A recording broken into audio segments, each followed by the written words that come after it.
Salut à tous, j'espère que vous allez bien, c'est Romain et on se retrouve aujourd'hui pour débriefer cette énième victoire à l'extérieur pour le PSG de Luis Enrique, 2-3 au Groupama Stadium dans un match assez sympa, notamment la deuxième mi-temps. Jusqu'à la 75-80e, on était en domination, totale maîtrise collective et des prestations individuelles très intéressantes.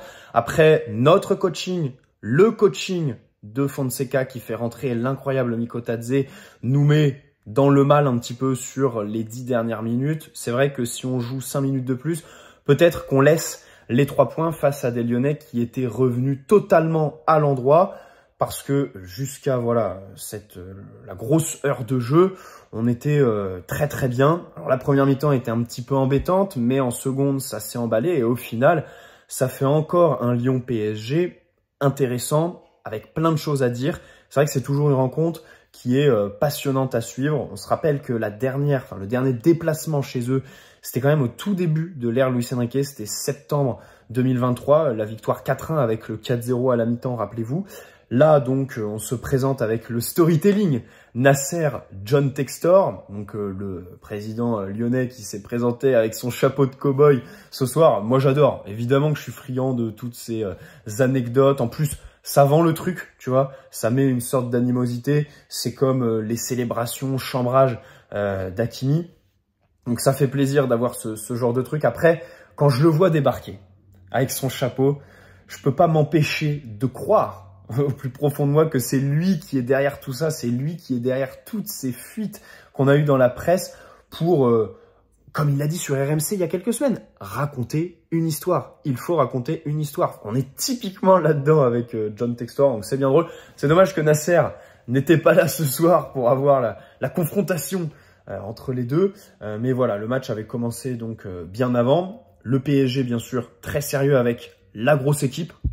Quand on voit le 11, on se dit ah ouais, c'est sérieux. Donc Désiré Doué relayeur à la place de Fabian Ruiz. Donc c'est un choix qui m'a un petit peu surpris. Et puis Beraldo à la place de Pacho. On a senti sur la fin de match quand c'était décousu l'absence de Pacho ou plutôt les présences de Beraldo qui dès qu'il a un duel à jouer, c'est compliqué, et Lucas Hernandez surtout. Parce que avant le match, quand je vois Beraldo titulaire, je me dis déclassement pour Lucas Hernandez quand même. Que s'est-il passé pour que Beraldo lui soit préféré? Alors, première option, Luis Enrique le considère comme un latéral gauche et du coup, il le garde sur le banc pour le faire rentrer en fin de match. Et au final, c'est ce qui s'est passé ce soir. Deuxième option, il avait été privé, on lui avait donné une séance d'entraînement, il n'était pas là pour problème personnel, c'est ce que le club avait dit. Donc peut-être qu'il a été dérangé ces dernières semaines. Mais contre Brest, c'est Kimpembe qui est rentré et pas lui. Ce soir, c'est Beraldo qui est titulaire et pas lui. Et son entrée, en fait, troisième option, il est pas bon. Et Luis Enrique lui fait de moins en moins confiance parce que c'est vrai qu'à son retour de blessure, il était très enthousiaste, notre entraîneur. Et c'est vrai qu'au final, ce soir, il est sur le banc et il fait partie des joueurs qui nous ont un peu cassé ce rythme. Je trouve que, à part Gonzalo Ramos, le coaching nous a vraiment pas aidé sur cette fin de match. Les entrants, mais aussi le double changement Dembélé-Barcola qui anesthésie toute menace dans la profondeur pour nous. C'est compliqué. Ça donne de la confiance aux Lyonnais alors que depuis le début du match, ils étaient recroquevillés. Le bus en première mi-temps. Alors, il faut noter la pelouse qui a été changée, qui est du coup dans un état très très compliqué, et ça s'est senti en première mi-temps. Tu as des joueurs qui ont fait des prestations techniques un peu calamiteuses, et ça joue là-dedans. D'autres qui font un énorme match, et du coup, cette impression laissée est décuplée par l'état de la pelouse. On peut penser à Kvaratskhelia, bien évidemment. Le processus continue et c'est vrai que ce soir, c'est son match le plus complet. J'espère que la Ligue va lui donner la passe D sur le but de Dembélé. Normalement, oui, parce que c'est quand même décisif, cette espèce de remise. Mais c'est vrai que Dembélé part quand même de loin. Et on se rappelle qu'en début de saison, ils en avaient refusé une à João Neves sur un but de Barcola. Enfin, il lui avait pas attribué. Bon, j'espère que là, quand même, il aura la passe D. Il a eu le trophée d'homme du match à la fin. Donc ça fait plaisir pour lui. Il aurait mérité un but. Mais je pense qu'au-delà du but, il méritait que Dembélé en marque un sur une passe D de lui, parce qu'en première mi-temps, il y a les deux grosses occasions. Alors évidemment, le face-à-face, avec donc Vara qui lance Dembélé, mais plutôt dans l'action, le Géorgien fait une superbe remise de haut but. Donc il y a João Neves, il y a aussi Hakimi dans le circuit, et ça revient du coup sur Vara qui lance Dembélé. Bon, le crochet sur le gardien est peut-être un peu long. Ça laisse à Mata le temps, voilà, de se positionner, de faire son retour qui est absolument incroyable. Peut-être que Dembélé peut tirer plus fort. Voilà. Bon, à ce moment-là, on se dit, ça y est, la lune de miel entre Dembélé et le but est terminée. T'as aussi l'occasion où Kvaratskhelia a fait une session dribble dans la surface en apesanteur, mais c'est extraordinaire.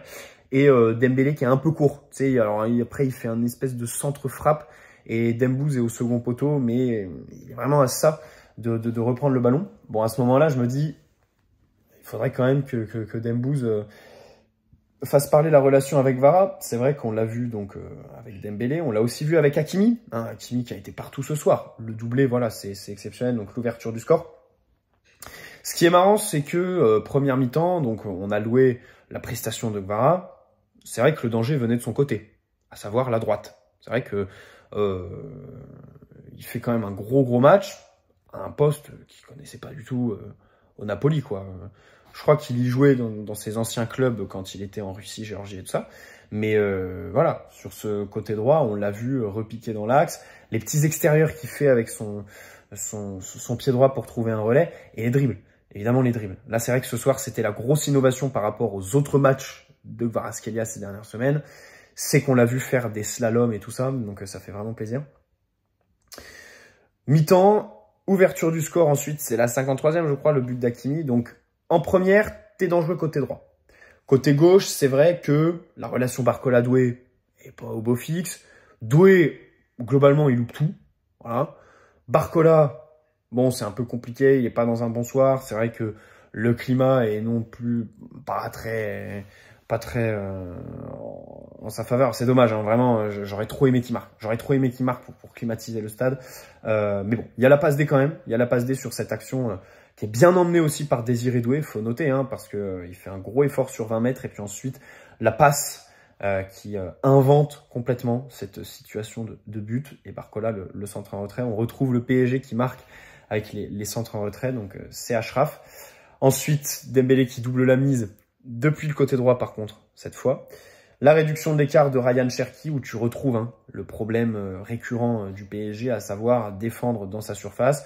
Avant, t'as Donnarumma qui a retardé l'échéance à plusieurs reprises. Alors, en première mi-temps, juste une fois sur une frappe très excentrée où il a juste eu à gérer son premier poteau. En deuxième, la frappe à bout portant. Voilà, où il se détend très bien, où il a la main ferme, il fait un gros arrêt. Donc il y a le but de Cherki et je crois qu'après la bicyclette de Mikotadze et l'autre frappe là, le double arrêt, celui-là aussi, hein, celui-là il est dingue. Bon, 85e Hakimi du coup pour le 3-1 et puis les Lyonnais voilà qui reviennent sur ce centre que Lucas Hernandez laisse. Il y a une perte de balle de João Neves. C'est dommage parce que sur le but de Dembélé, je crois, il y a une superbe récupération de João Neves sur Matic, mais sur le deuxième but lyonnais, il y a une grosse perte. Et derrière, voilà, Lucas qui laisse centrer. Dans la surface, Beraldo, bon, c'est un peu comme d'habitude, j'ai envie de dire, hein, trop soft. Sur le premier, il y a aussi Marquinhos qui se laisse dribbler assez facilement. On ne sait pas trop ce qu'il fait dans la surface. C'est vrai que quand tu vois Liverpool, tu te dis il faut vraiment pas qu'il s'approche de nos buts, des 30 derniers mètres. Après, tu as quand même un Donnarumma qui est bien de retour. Hein. Alors on a eu un papier du Parisien cette semaine où Lolichon, là, le célèbre entraîneur des gardiens, nous dit que Singo a remis le cerveau de Donnarumma en place avec la savate qu'il lui a mis en décembre. En fait, j'ai envie de croire à cette théorie. Hein, j'ai envie de croire à cette théorie parce que il est vraiment de retour. Un très bon niveau, un très bon niveau Donnarumma. Gros arrêt ce soir, donc ça fait plaisir. Achraf, voilà, Achraf, ça fait plaisir aussi d'avoir un match plein de sa part avec le doublé. Quand je vois Kvara qui prend le trophée d'homme du match, je me dis il y a quand même Hakimi qui sort avec un doublé quoi, et qui est partout. Alors après, défensivement, il a été un peu à la peine par moment et encore. Mais offensivement très présent, voilà, les appels, les relais, la capacité à jouer avec les petits triangles, les 1-2, vraiment c'est assez exceptionnel quand on a le Achraf des grands soirs. Et il faut noter aussi le coup de sang un peu sur Tagliafico en première mi-temps. Là bon, je me suis rappelé qu'il était vice-capitaine de cette équipe. Le coup de pression que Luis Enrique lui met, il est le bienvenu. Et ça, encore une fois, j'insiste, avoir un entraîneur aussi calme, qui parle jamais des arbitres et qui s'excite jamais dessus, c'est quand même un luxe. Moi, j'aimerais rappeler le Barça l'année dernière au match retour avec Xavi qui pète complètement les plombs. Et moi, je suis persuadé que tout ça, ça dégorge sur l'équipe. Tu ne transmets pas de la sérénité à tes joueurs en faisant ça. Limite, peut-être qu'Arne Slot à Liverpool serait un peu cet entraîneur voilà, qui a la bougeotte, quoi. Alors que Luis Enrique, c'est calme, voilà, ça ne s'emporte pas, et c'est une vraie qualité. Enfin, avant qu'il prenne un rouge et qu'il soit suspendu, il va vraiment falloir le titiller, le garçon. Donc ça fait plaisir. Mais c'est vrai qu'Achraf, attention quand même à ce petit geste d'humeur qui est sanctionné d'un jaune, qui aurait pu être orangé. On va pas se mentir. Même si Tagliafico, à la fin du match, comment lui, de son côté, s'en sort sans carton jaune en fait. C'est assez dingue. Donc voilà, c'est un truc à travailler parce que à l'époque de Messi, Neymar et tout ça, c'est vrai que souvent on avait Achraf qui pétait un peu les plombs, qui sortait de ses matchs, et là on le voyait un peu moins ces derniers temps. Bref, Nuno donc qui termine ailier gauche, tu le vois offensivement, il fait de plus en plus de différence. Gros travail sur le deuxième d'Hakimi, vraiment. Moi je note son super travail. Bien sûr, il y a la remise incroyable de Gonzalo Ramos. Alors lui, on ne sait pas ce qu'il lui prend. Depuis Brest, techniquement, c'est exceptionnel. C'est vraiment le super sub du siècle, ce mec. C'est un truc, c'est fou d'être aussi fort quand tu entres et aussi nul quand tu démarres. C'est vraiment... parce que là, on connaît le scénario. Stade Briochin mercredi, il est titulaire et il fait pas bon match. Moi, c'est écrit, on connaît trop bien. Mais alors, quand il rentre, c'est vraiment... Ah ouais, là, l'enchaînement technique, je dois avouer que je lui soupçonnais pas. Je dois avouer que c'est très surprenant de le voir faire ça.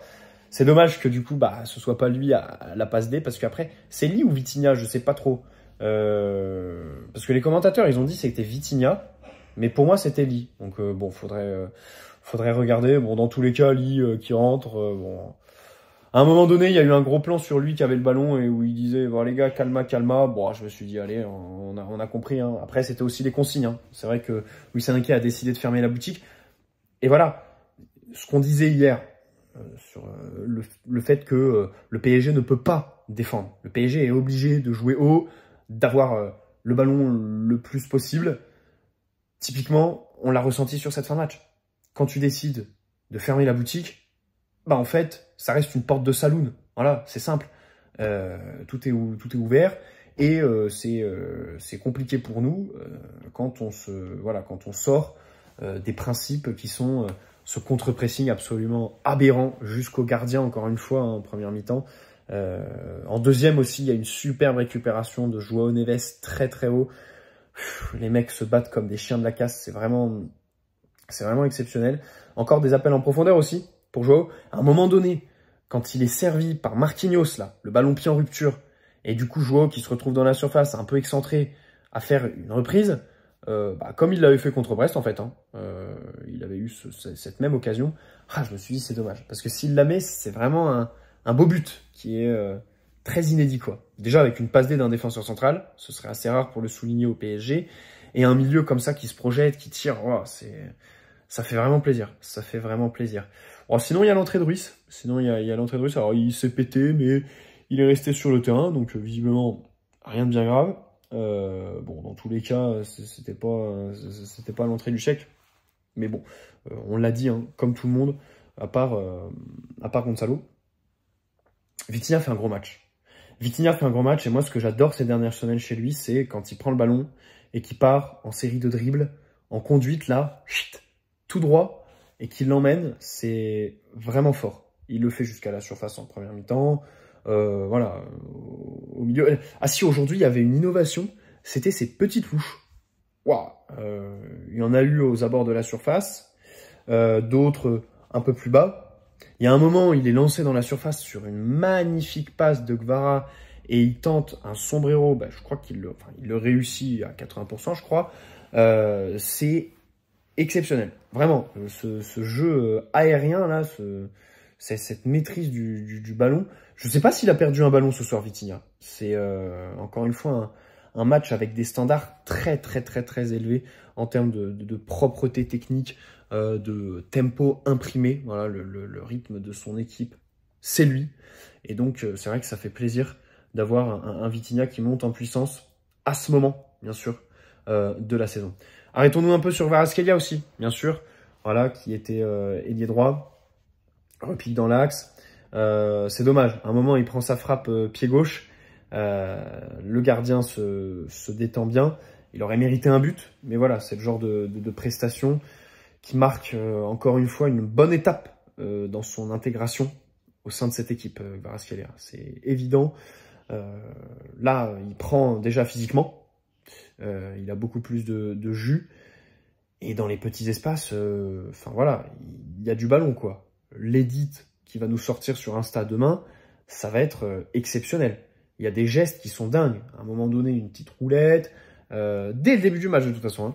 Dès les premières touches, il est là, il est en jambes. Et c'est vrai que sur la première mi-temps, ça a été le meilleur parisien. Et aussi dans la capacité à se connecter avec ses partenaires. Et ça, on sait que c'est important dans le PSG de Luis Enrique. Donc, ça fait plaisir. Tout est ouvert ce soir pour le Géorgien. On va voir si ça rebat les cartes pour le match contre Liverpool. Bon, déjà, on va voir la blessure de Ruiz. Mais comme il est resté sur le terrain, je pense qu'il n'y a rien de bien grave. Mais c'est vrai que Kvara, bah, en fait, Luis Enrique l'apprécie quand même. Hein, parce qu'il avait fini contre Brest. Et je pensais pas qu'il allait être titulaire ce soir, tu vois. Au final, il l'est. Et il prend le poste, voilà. Alors, c'est vrai qu'il prend pas son côté gauche parce qu'on le laisse à Barcola. Et globalement, il reste plutôt côté droit. Faux neuf aussi par moment, il va un peu dans l'axe. Mais quand il va sur le côté gauche, c'est juste le temps d'une action, quoi. C'est vraiment, je dézone à l'opposé, je vais aider Barcola, voilà. Mais il prend quand même le côté droit de Doué, tu vois. Doué, du coup, qui se retrouve dans ce poste de relayeur. Alors, il est relayeur droit, mais il va aussi sur le côté gauche. En première mi-temps, ça marche pas trop bien avec Barcola. C'est vrai qu'il y a trop de gestes qui sont superflus chez Doué sur la première période. Des dribbles qui servent pas à grand-chose. Des passes qui sont pas très bien exécutées. Peut-être que il a pâti de la mauvaise qualité, évidemment, de la pelouse ce soir. Hein. Et en deuxième, c'est vrai qu'il est impliqué sur le premier but. C'est lui qui débloque et qui crée surtout la situation par sa passe. Donc ça fait plaisir. Et puis bon, après, c'est vrai qu'il sort assez tôt.